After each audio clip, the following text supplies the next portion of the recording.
Hello hi అండి, నమస్తే. Welcome to current affairs light YouTube channel. ఇవాళ మన క్లాస్లో రీసెంట్గా జరిగినటువంటి కరెంట్ అఫైర్స్లో ఇంపార్టెంట్ కాన్సెప్ట్ నేర్చుకుందామండి. మీకు కనుక మా ఛానల్లో ఉన్నటువంటి వీడియోస్ అండ్ ఎక్స్ప్లెనేషన్ నచ్చినట్లయితే మా ఛానల్ లైక్ చేయండి, షేర్ చేయండి అండ్ సబ్స్క్రైబ్ చేయండి. Welcome to current affairs light YouTube channel. ఇవాళ మన కాన్సెప్ట్ వచ్చేసి రీసెంట్గా ఒడిశాకి చెందినటువంటి 7 ఉత్పత్తులకి జియోగ్రఫికల్ ఇండికేషన్ ట్యాగ్ అనేది ఇవ్వడం జరిగింది. అసలు ఏంటి ఆ ఉత్పత్తులు, వాటికి వచ్చినటువంటి సిగ్నిఫికెన్స్ ఏంటి, వాటి యొక్క ఇంపార్టెన్స్ ఏ విధంగా ఉంది అనేటువంటి విషయాలను తెలుసుకుందాం. సో ఒడిశాకి చెందినటువంటివి నియర్లీ 7 ప్రొడక్ట్స్ అనేవి కొత్తగా జియోగ్రఫికల్ ఇండికేషన్ ట్యాగ్ అనేది పొందడం జరిగింది. అండ్ ఇందులో ఎక్కువగా మనం వినేటువంటిది ఏంటంటే సింప్లీ పాల్కాయికా చట్నీ ఒకటి. అండ్ ఇది ఏంటంటే ప్రత్యేకంగా అక్కడ ఉండేటువంటి చీమలతోటి తయారు చేసేటువంటి ఒక చట్నీ అనమాట. అండ్ ఇది చాలా పోషక విలువలు కలిగిందిగా వాళ్ళు భావిస్తుంటారు. అండ్ ఇక్కడ లభించేటువంటి కండగప్ప షావల్ ఇటువంటివి ఏవైతే ఉన్నాయో వాటికి రీసెంట్గా జియోగ్రఫికల్ ఇండికేషన్ ట్యాగ్ అనేది లభించడం జరిగింది. అండ్ వీటిలో ఫస్ట్ వన్ వచ్చేసి కండగప్ప షాల్. సో ఇదొకటి అల్లినటువంటి ఒక షావల్ అనమాట. ఎస్పెషల్లీ ఇందులో ఎవరు ఎక్కువగా పార్టిసిపేట్ చేస్తూ ఉంటారంటే ఈ షావల్ని తయారు చేయడంలో డోంగ్రియా కోండ్ ట్రైబ్ అనమాట. సో డోంగ్రియా కోండ్ ట్రైబ్ ప్రజలు ఎవరైతే ఉన్నారో ఈ డోంగ్రియా కోండ్ ట్రైబ్ ప్రజలు ఈ యొక్క షావల్ని తయారు చేయడంలో అండ్ దాన్ని ఎక్కువగా వాడడంలో కూడా వాళ్ళు ప్రత్యేకంగా జీవిస్తూ ఉంటారు. అండ్ ఇక్కడ ఉన్నటువంటి పర్టికులర్లీ వల్నియరబుల్ ట్రైబ్ ఎవరైతే ఉన్నారో డోంగ్రియా కమ్యూనిటీ ప్రజలు, వాళ్ళు ఒడిశాలో ఉన్నటువంటి రాయగడ అండ్ కలహండి డిస్ట్రిక్ట్స్లో ఎక్కువగా మనకు కనిపిస్తూ ఉంటారనమాట. వీళ్ళ దగ్గర లభించేటువంటి ఈ షాలోకి మన దేశవ్యాప్తంగా కూడా చాలా ప్రాముఖ్యత అనేది ఉంది. ఎక్కువ మంది దీన్ని చాలా ఇష్టపడుతూ ఉంటారు. అండ్ ఈ షావులు ఏదైతే ఉందో ఈ శాలువా, అది డోంగ్రీ కోన్స్ యొక్క వాళ్ళ యొక్క కల్చర్ని, వాళ్ళ యొక్క జీవన విధానాన్ని మనకి వ్యక్తపరిచే విధంగా వీళ్ళు తయారు చేస్తూ ఉంటారనమాట. అండ్ ఈ షావల్స్ ఓన్లీ మెన్నో ఓమెనో కాదు, బోత్ అనమాట. అంటే ఆడవాళ్ళు వాడతారు, మగవాళ్ళు కూడా ఈ కండగప్ప షావల్ అనేది వాడుకోవడానికి ఉపయోగిస్తూ ఉంటారు. అండ్ దీన్ని ఎవరికైనా గిఫ్ట్ చేస్తే దాన్ని ఏ విధంగా భావిస్తారంటే వాళ్ళ యొక్క ప్రేమని, ఇష్టాన్ని వ్యక్తపరచడానికి ఈ యొక్క కండగప్ప షావల్ని వాళ్ళు గిఫ్ట్గా ఇవ్వడానికి ఎక్కువ మంది ఇష్టపడుతూ ఉంటారు. సో కండగప్ప షావల్ ఒడిశాకి చెందినటువంటి ఏ కమ్యూనిటీ అంటే Dongria community. So Dongria community అనేది చాలా ఇంపార్టెంట్. సో డిస్టిక్ వచ్చేసి Rayagada district, Kalahandi district. And next one కండగప్ప షావల్ అనేది ఈ విధంగా ఉంటుంది. మన దగ్గర కూడా ఇటువంటివి ఎక్కువ శాతం చాలామంది వాడుతూ ఉంటారు. లనిజియా సౌర్పా పెయింటింగ్. సో ఇది కూడా ఒక ట్రైబల్ ఆర్ట్ ఫామ్ అనమాట. ఇది చాలా ప్రత్యేకంగా ఉంటుంది. ఎందుకంటే వాళ్ళ యొక్క గోడల మీద, వాళ్ళ ఇంటి మీద, ఇంటి దగ్గర, బయట అండ్ నార్మల్గా కావచ్చు అండ్ బయట పండగలప్పుడైనా ఎక్కువగా వాళ్ళ ఇంటిని అలంకరించుకోవడానికి ఈ లాంజియా సొరపా పెయింటింగ్ అనేది ఎక్కువగా చూస్తూ ఉంటాం అనమాట. ఇది ఒక బియ్యపు పేస్ట్ తోటి, అంటే బియ్యం పిండితో చేసినటువంటి పేస్ట్ తోటి వాళ్ళు అలంకరణ లాగా ప్రత్యేకంగా వాళ్ళ యొక్క ట్రైబల్ కమ్యూనిటీని ప్రతిబింబించే విధంగా వాళ్ళు ఒక ఆర్ట్ ఫామ్ లాగా చేస్తూ ఉంటారు. అండ్ ఇందులో ఏదైతే ఉందో అందాన్ని ప్రతిబింబించే విధంగా అండ్ వాళ్ళ యొక్క చరిత్రని అండ్ ఇంతకుముందు ఉన్నటువంటి వ్యక్తుల్ని అండ్ దాంతోపాటు వాళ్ళు ఏవైతే పండుగలు జరుపుకుంటూ ఉంటారో వాళ్ళ కమ్యూనిటీ పరంగా వాటన్నిటిని కూడా చూపించడానికి ఈ యొక్క ప్రతిభని వాళ్ళు వాడుతూ ఉంటారనమాట. అంటే ఈ పెయింటింగ్స్లో అటువంటివి మనకి ఎక్కువగా కనిపిస్తూ ఉంటాయి. అండ్ దాంతోపాటు అండ్ ఇక్కడ లాంజియా పెయింటింగ్ సౌరా కమ్యూనిటీ ఏదైతే ఉందో ఈ కమ్యూనిటీకి ఒక ప్రత్యేకత అనమాట. ఈ ప్రత్యేకమైన కమ్యూనిటీ ఏంటంటే అది ఎక్కడుంది, రాయగడ కమ్యూనిటీ. సో రాయగడ డిస్టిక్లో ఉన్నటువంటి లాంజియా సౌరా కమ్యూనిటీ ఏదైతే ఉందో వాళ్ళు ఈ లాంజియా సౌరా పెయింటింగ్స్ అనేవి ఎక్కువగా వేస్తూ ఉంటారు. ఇది కూడా ఒక పర్టికులర్లీ వల్నియరబుల్ ట్రైబ్ అనమాట.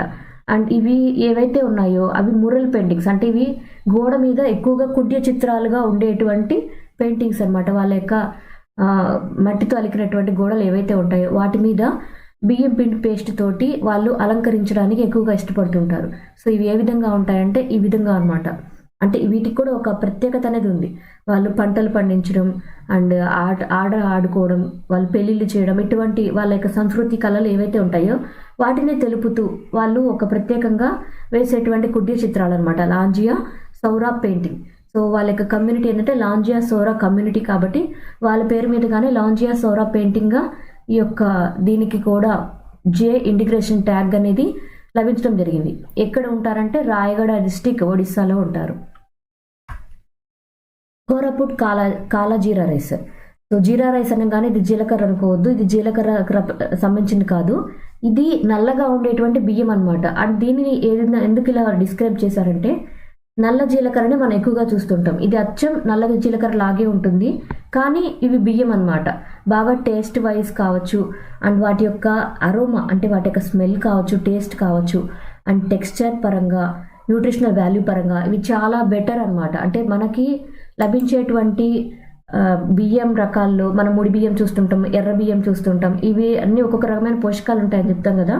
అలా చెప్పినప్పుడు ఈ నల్లగా ఉండేటువంటి బియ్యం రకం ఏదైతే ఉందో అది ఇంకా ప్రత్యేకమైనదనమాట. ఇంకా ఎక్కువ పోషకాలు కలిగినటువంటి బియ్యంగా వీళ్ళు భావిస్తూ ఉంటారు. అండ్ ఇక్కడ ఉన్నటువంటి నల్ల బియ్యం ఏదైతే ఉందో దాన్ని ప్రిన్స్ ఆఫ్ రైస్ గా పిలువబడుతుంది. సో ప్రిన్స్ ఆఫ్ రైస్ అనేది పిలువబడేటువంటి బియ్యం రకం ఏది అంటే ఇక్కడ ఉండేటువంటి కాలా జీరా రైస్ అన్నమాట.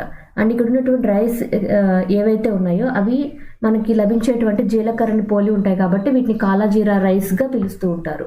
అండ్ వీటిని తీసుకోవడం వల్ల ఏంటంటే మన హెల్త్ పరంగా, అంటే ఎవరైతే హెమోగ్లోబిన్ లోపంతో బాధపడుతూ ఉంటారో అండ్ వాళ్ళ బాడీ యొక్క మెటబాలిజం అనేది చాలా తక్కువగా ఉందని భావిస్తుంటారో వాళ్ళు కనుక ఈ యొక్క బియ్యాన్ని తీసుకుంటే వాళ్ళ యొక్క హెమోగ్లోబిన్ లెవెల్స్ అనేవి చాలా ఇంక్రీజ్ అవుతాయి అండ్ వాళ్ళ బాడీ యొక్క మెటబాలిజం కూడా చాలా పెరుగుతుంది. సో ఇవి నల్లగా ఉండేటువంటి జీలకర్ర లాగా ఉండేటువంటి నల్ల రైస్.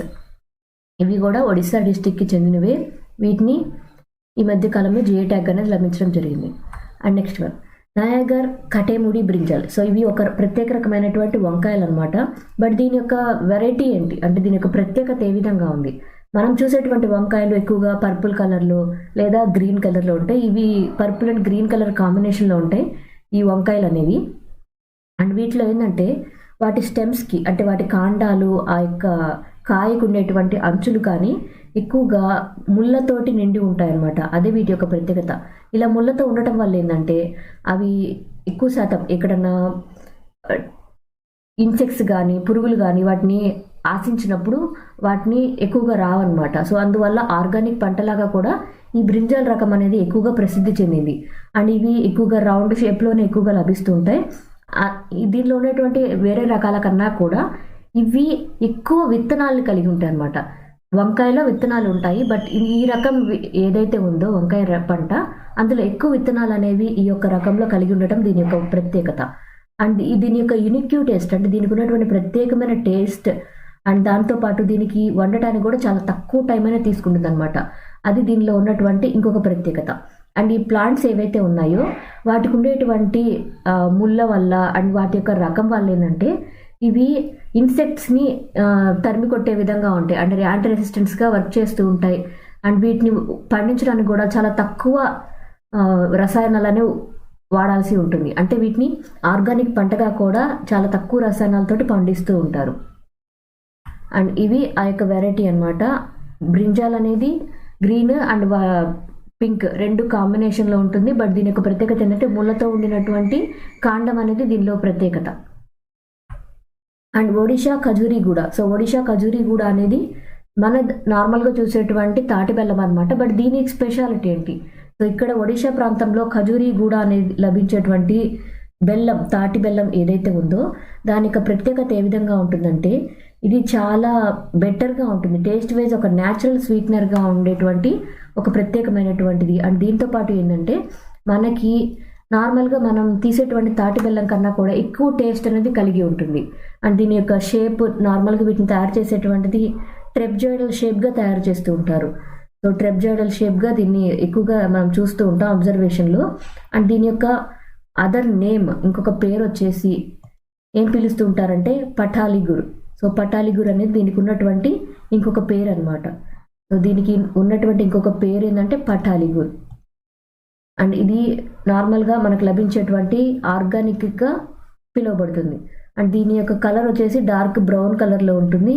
అండ్ టేస్ట్ వైజ్ అనమాట చాలా బాగుంటుంది. అందుకే ఒడిషాలో లభించేటువంటి ఖజూరీగూడ తాటి బెల్లాన్ని మన దేశంలో చాలా ప్రాంతాల్లో కూడా ఇంపోర్ట్ చేసుకొని వాడుతూ ఉంటారు, ప్రత్యేకంగా తీసుకుంటూ ఉంటారు. సో ఇది ఈ విధంగా ఉంటుందన్నమాట. ట్రెప్జాయిడల్ షేప్లో వాళ్ళు ప్రత్యేకంగా తయారు చేసేటువంటి తాటి బెల్లం ఒడిషా ఖజూరీగూడ. ధనే ఖనల్ మగ్జీ. సో ఇది ఒక ప్రత్యేకమైనటువంటి వంటకం అనమాట. సో ఈ మగ్జీ వంటకం ఏదైతే ఉందో ఆ ప్రాంతానికి ప్రసిద్ధి చెందింది ఒడిషాలో. ఇది నార్మల్గా మనకు లభించేటువంటి బఫెల్లో మిల్క్ తోటి తయారు చేస్తారు. And taste wise, flavour wise and shape ఏదైతే ఉంటుందో అది మనం చూసే పన్నీర్ కన్నా డిఫరెంట్గా ఉంటుంది. అండ్ దాంతోపాటు అవి మనకి ప్రత్యేకంగా ఈ యొక్క బఫెలో మిల్క్తో తయారు చేసినప్పటికీ ఇది ఒక పన్నీర్ లాగా అనమాట. అది కూడా చాలా టేస్టీగా వాళ్ళు ప్రిపేర్ చేస్తారు. అందుకే ఇది చాలా ఫేమస్ అనమాట ఒడిషా ప్రాంతంలో. దాన్ని డెన్కనల్ మగ్జీ, దీన్ని కూడా మనకి జిఐ ట్యాగ్ అనేది లభించడం జరిగింది, డెన్కనల్ మగ్జీ. సో ఇది ఒక పన్నీర్ వంట లాంటిది, పన్నీర్తో తయారు చేసినటువంటి ఒక sweet. Thank you for watching my video. మీకు కనుక నా వీడియో ఎక్స్ప్లెనేషన్ నచ్చినట్లయితే నా వీడియోస్ లైక్ చేయండి, షేర్ చేయండి అండ్ సబ్స్క్రైబ్ చేయండి. అండ్ మీకు నా వీడియోస్ ఏ విధంగా అనిపిస్తున్నాయో నాకు కామెంట్ సెక్షన్లో తెలియజేయండి. Thank you for watching my video. Thank you.